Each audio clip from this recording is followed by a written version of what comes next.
Salut les amis, j'espère que vous allez bien. On est parti aujourd'hui pour le 6e épisode de cette série spéciale Mercato. Comme d'habitude, on va s'intéresser aux 10 plus grosses informations qui sont sorties sur les dernières heures. Et on va démarrer directement dans le vif du sujet à Barcelone avec une information qui concerne Ousmane Dembélé. Vous le savez les amis, Ousmane ne sera plus un joueur du FC Barcelone dans 3 jours maintenant. À l'issue du mois de juin, Dembélé sera libre de tout contrat. Hier à Barcelone, on avait la présence de Moussa Sissoko, l'agent d'Ousmane Dembélé, Xavi, l'entraîneur du Barça, qui était aussi présent hier lors d'une réunion entre les dirigeants catalans et le représentant d'Ousmane. Malheureusement, les informations de Fabrizio Romano qui sont sortis hier soir font état d'aucune avancée positive et significative dans ce dossier Dembélé. Donc on est toujours plus proche d'un départ de Dembélé de Barcelone, et l'option qui semble être une option très sérieuse, c'est l'option de Chelsea. Mais voilà, on en saura peut-être un petit peu plus à l'issue de la semaine, parce que voilà, ça va être là véritablement les jours les plus importants, hein, puisque la fin de contrat elle arrive dans 72 heures, hein, pour Ousmane Dembélé. On se dirige les amis du côté de Chelsea, hein. On sait que les Blues, hein, vont être vraisemblablement très actifs sur ce mercato. On en a déjà parlé, hein, sur la chaîne, très intéressé notamment par Raheem Sterling, Milan Skriniar, Matthijs de Ligt et encore d'autres noms.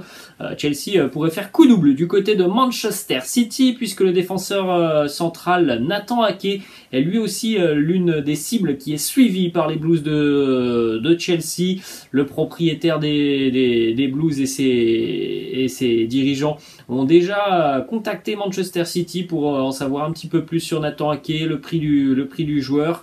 Visiblement, Manchester City ne serait pas contre un départ de Nathan Ake, qui n'est pas un titulaire indiscutable, hein, du côté de Manchester City. C'est plus un joueur de rotation, Nathan Ake. Ensuite les amis, on se dirige du côté de l'Italie, et c'est quasiment une officialisation, hein, puisque ce matin, je ne vous ai pas présenté les images, mais ce matin, il a été aperçu au centre d'entraînement de Milan en train de passer tout simplement sa visite médicale. L'attaquant belge Divock Origi s'engage avec l'AC Milan.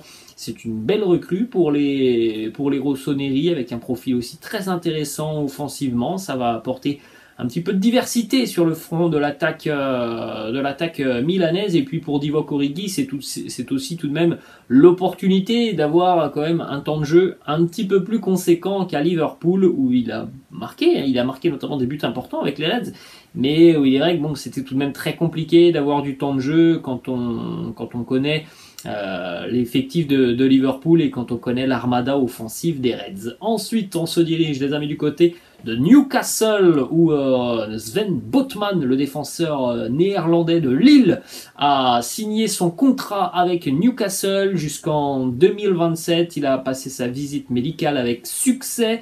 Grosse plus-value, hein, pour Lille, puisque le transfert là du côté de Newcastle, il est estimé à peu près 37 millions d'euros. Alors c'est vrai que c'est un sacré rock, hein, défensivement, et c'est un élément de poids qui arrive donc du côté des Magpies pour renforcer le secteur défensif de cette équipe de Newcastle, hein, qui a évidemment l'ambition l'année prochaine, hein, de faire mieux que ce qu'ils nous ont proposé sur la seconde partie de saison en Première Ligue. Ensuite on continue les amis, et on fait un retour du côté de l'Espagne, de nouveau à Barcelone. Le quotidien AS qui annonce que le Barça a trouvé un accord avec Carlos Soler, le milieu de terrain offensif du FC Valence. Alors sa signature ne dépend pas du dossier Frenkie de Jong. D'ailleurs on parlera de Frenkie de Jong dans quelques instants. Carlos Soler, c'est un joueur qui n'a plus qu'un an de contrat, hein, du côté de Valence. Donc c'est évidemment du côté valencien un dossier très important pour ne pas le voir quitter le club librement dans un an. Il se pourrait que le joueur soit vendu. Alors, il a une forte valeur marchande, mais c'est vrai que bon, du côté de Valence, on pourrait revoir le prix à la baisse, tout simplement par peur de le perdre gratuitement dans un an. Une grosse saison pour Carlos Soler, hein, cette année avec Valence, auteur de 11 buts et 5 passes décisives. Ensuite on enchaîne les amis avec cette information assez surprenante qui concerne Hakim Mastour. Alors vous vous souvenez certainement d'Hakim Mastour, qui était perçu comme l'une des futures grandes stars de la planète football, le jeune Marocain qui a évolué notamment du côté de Milan. Eh bien, hier, il s'est engagé au Maroc, en deuxième division marocaine avec Zemamra. Hein, ça fait bizarre pour lui qui, du côté de Milan, était vu comme l'un des joyaux hein, de ce football et de cette nouvelle génération. On le voit maintenant du côté de la division 2 marocaine. Il était du côté de la Regina. Son contrat avait été résilié. Bon, c'est quelqu'un qui visiblement a été mal entouré hein, dans sa jeune carrière. Il en avait déjà parlé.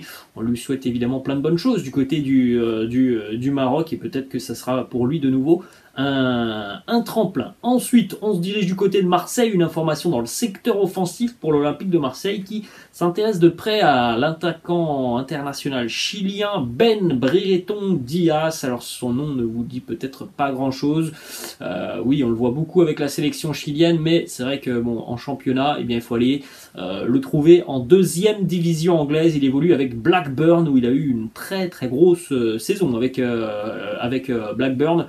Plus de 20 buts cette année en Championship. Hein, c'est un profil typiquement sud-américain. Ben Brereton Diaz, un vrai guerrier, un vrai chien dans le bon sens du terme offensivement. Quelqu'un voilà, qui ne laisse pas les défenseurs tranquilles et puis un bon sens du but pour ce jeune attaquant. d'1m85, il a tout de même une belle valeur marchande, hein, 16 millions d'euros le prix. Vous savez très bien que en deuxième division anglaise, il y a aussi de très très gros moyens. Donc si l'OM souhaite véritablement acquérir le joueur, il va falloir convaincre le club de Blackburn hein, parce que les salaires en deuxième division anglaise sont tout de même très très importants et parfois concurrencent même certaines équipes de Ligue 1.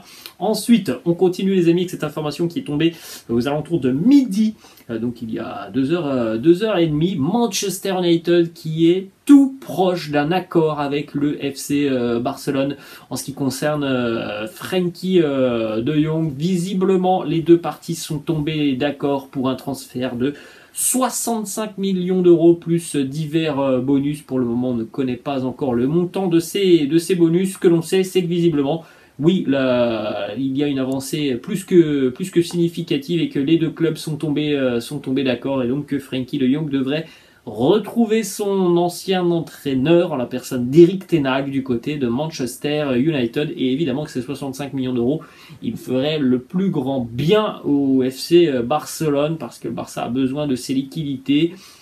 Et ça pourra peut-être aussi débloquer d'autres options pour le mercato catalan. Ensuite, on se dirige du côté de Liverpool et ça concerne aussi le Bayern Munich. Alors on sait, le Bayern a recruté Sadio Mané. Donc du côté de Liverpool, on cherche aussi potentiellement un remplaçant à Sadio Mané.